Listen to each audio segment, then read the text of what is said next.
Huynh, who is a 14-year-old ninth grader that attends the Paideia School. She really loves writing, and as a result, it led her here to write speeches of her own. She has wrote many free-form poems and hopes that you will enjoy her new written speech. Her speech title is The Power That Comes from the Powerless. Please welcome Sophia Huynh.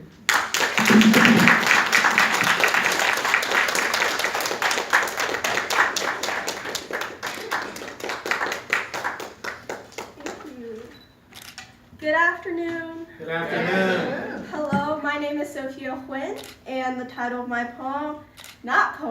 speech. I am very used to saying poems. The title of my speech is The Power That Comes from the Powerless. I'm just putting this out there. I am very aware that for me, and maybe for some of you, that it is very easy to take things for granted. And one of those things I'm here to talk about are words. Words are often portrayed as if they're powerless, regular, ordinary, everyday things. Just think about it. Think about how many words you have spoken in the past 30 minutes, past day, past year, and past decade. And if one of your hobbies is talking like mine, the number will be pretty big. We use words as if they are disposable things we pull out of our back pockets. We treat them like they're buttons we constantly press and use again and again. Each word comes flying out of our mouths, one after another, constantly like bullets from a machine gun. We use them so much that it has become natural, or the norm, to use them to express and explain everything. Well, here's the thing. This one noun sets us apart from every other species on the planet. It allows us to analyze, collect data, influence, and communicate with people.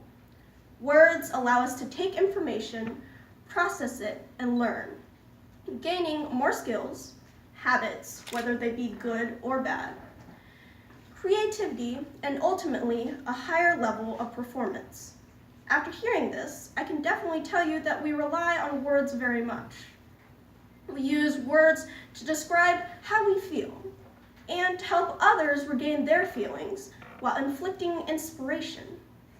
So many jobs go into this communication source, if not all. How to put each word together so it can create a whole different world. How to decode each word into a different language. How to uphold justice with each law. How to influence the next generation, otherwise known as writers, linguists, lawyers, and teachers. Without words, our community, society, and humans as a whole would not be as advanced as we are now.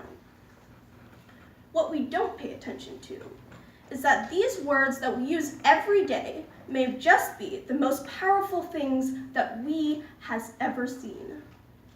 They have the potential to break relationships, send commands, destroy cities, demolish buildings, and stain your soul. They're catalysts that oftentimes spark conflict, as the smallest insult could start a hatred in one's heart. The very things we use constantly on a daily basis also hurt people on a daily basis. We're so used to saying what we have to say that what we don't listen to is what others have to say before us. In this nation of free speech, I believe sometimes we feel entitled to speak out on what we have to say and only on what we have to say. We take our expression of communication for granted, and in turn, before we think, we respond. Charles R. Swindoll once said, "Life is 10% of what happens to you and 90% of how you react to it." I believe out of this 90% of this reaction, most of our reactions are expressed in words. When you're feeling down, we express things negatively, which also infects our speech. When people see you sad, many of you will also feel sad, that you're sad, and it just goes into a cycle of negativity. The same thing applies to our use of words. When you only want to use your words to get your point and will not listen, it will become evident that you won't be able to accept what other people have to say.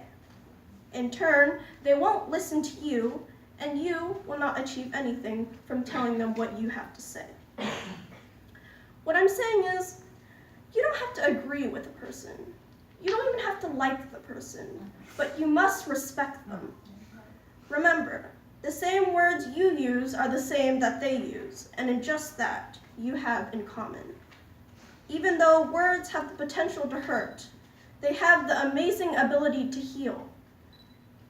It's not that words aren't enough. It's just that you're not using the right words. Next time, listen to other people before you speak. Before reacting, think before you speak. Take in the situation and analyze where you stand before you speak.